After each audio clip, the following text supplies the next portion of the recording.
और अब दूसरी तरफ आपको सीधे लिए चलते हैं भोपाल, जहां मध्य प्रदेश में श्री रणदीप सुरजेवाला द्वारा प्रेस कॉन्फ्रेंस चल रही है।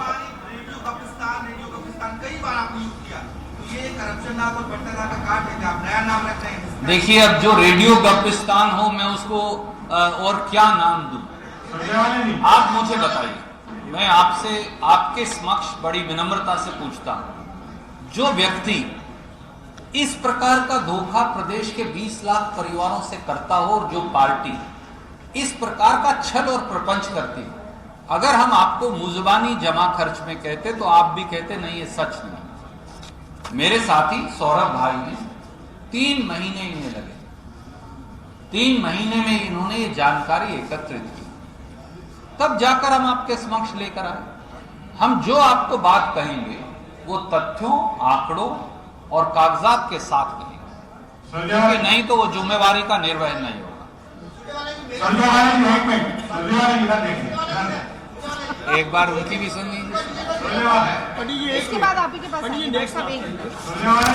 कांग्रेस और समाजवादी पार्टी के समझौते को लेकर पार्टी का ऑफिशियल स्टैंड क्या है? दिग्विजय सिंह कह रहे थे कि 4 सीट के लिए तैयार हो गई थी कांग्रेस, लेकिन बाद में समझौता कहीं डिरेल हुआ है। अखिलेश यादव भी इस पे आवाज अखिलेश तक पहुंच गई। देखिए, आपका क्या कहना है? मेरा ये कहना है, इंडिया अलायंस के हमारे जो मित्र हैं उनसे हमारी वार्तालाप अलग अलग समय पर अलग अलग विषयों पर चलती रहती है। कभी समन्वय बन जाएगा, कभी शायद ना भी बन पाए, पर हम नीतिगत तौर से, सैद्धांतिक तौर से इस देश में बेरोजगारी के खिलाफ लड़ने, भ्रष्टाचार के खिलाफ लड़ने, महंगाई के खिलाफ लड़ने, हम नीतिगत तौर से सब इकट्ठे हैं। कभी 2 भाइयों का भी एक पिता के 4 पुत्र हैं, हो सकता है वो अलग अलग घरों में रहें, पर उनका डीएनए संविधान और इंडिया ही रहेगा, भारत ही। मध्य प्रदेश में भी बीजेपी ने बड़े बड़े होर्डिंग्स लगा दिए हैं, प्रधानमंत्री का ट्वीट सामने आ गया, मुद्दा एक तरह से ये बन चुका है। बीजेपी इसे प्रमोट करेगी इस बार के इलेक्शन में, कैसे इसको डिफेंड करेंगे आप? भगवान श्री राम वोट की राजनीति का विषय कैसे हो सकते हैं? वो तो मर्यादा पुरुषोत्तम है, और भगवान श्री राम तो चुनाव में उनकी एंट्री कैसे होगी? वो तो पहले से ही सबके मन और कण कण में है। दोस्त, सच्ची बात ये है, एक मुरली मनोहर जोशी जी ने कहा था, जो शिवराज सिंह चौहान पर फिट बैठता है। उन्होंने कहा, कितने नंबर दोगे भाजपा को? उन्होंने कहा, यार कॉपी में कुछ लिखा हो तो दूंगा, कॉपी में तो कुछ लिखा नहीं। अगर कोई काम असम में जनता के लिए नहीं किया और जनता को भगवान भरोसे छोड़ दिया, तो फिर जनता सबसे बड़ी भगवान है। 8.5 करोड़ मध्य प्रदेश की जनता, जो जिनके अंदर ईश्वर का वास है, वो सच्चाई की अदालत में वोट की चोट से भारतीय जनता पार्टी को बाहर का रास्ता दिखाकर रहेंगे। पंडित जी,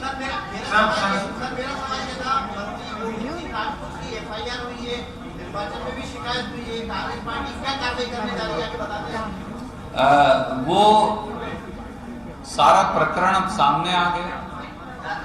भारतीय जनता पार्टी के लोग अगर 25 लाख रुपए में बूथ पर लोगों का ईमान खरीदना चाहते हैं, तो टेलीविजन और मीडिया के साथियों को भी इसका आंकलन करना पड़ेगा कि ये पैसा कहां से आ रहा है। कभी 60 साल के दामाद को 50 एकड़ जमीन गिफ्ट हो जाती है एक मंत्री को, और कभी 25-25 लाख रुपए वो बूथ पर बांटने की बात करते हैं, वो वीडियो सामने आता है। इसीलिए चुनाव आयोग ने इसका संज्ञान लिया है। मुझे उम्मीद है कि अब चुनाव आयोग गिरफ्तारी भी करेगा। सर 7 टिकट रिप्लेस किए हैं आप लोगों ने, 7 टिकट बदले हैं आपने। जो सर्वे हुए आपके, इसमें कहीं चूक हुई क्या सर? देखिए, पार्टी ने बहुत सोच समझकर निर्णय किया है, वो निर्णय हो गया, मैं उस पर टिप्पणी नहीं करूंगा।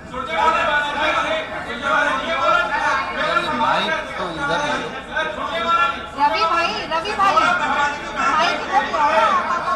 हमें क्योंकि मुझे सुनने नहीं रहा, आप मुझे भी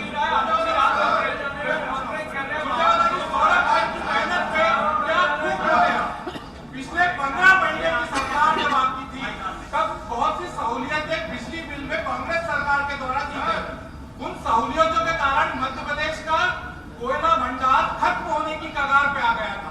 इस बार फिर सहूलियतें देने की बात आप कर रहे हैं। क्या छत्तीसगढ़ में अगर कांग्रेस सरकार बनती है तो कोयला लाने में कामयाब हो पाएंगे आप?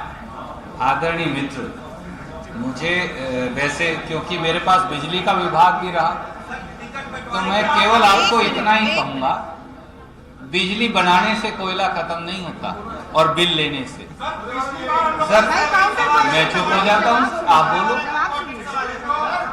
मैं आपको सिर्फ ये कहना चाहता हूं, बिल लेने का कोयले से कोई कनेक्शन नहीं है, या बिल माफ करने का। प्लीज अंडरस्टैंड, बिजली बनती है कारखाने के अंदर, बिल लेते हैं बिजली वितरण कंपनियां। तो बिजली का बिल लेने या ना लेने से या कंज्यूमर्स को राहत देने से कोयला कैसे खत्म हो जाता है, ये तो मैंने पहली बार सुना जिंदगी में। बहुत बहुत शुक्रिया।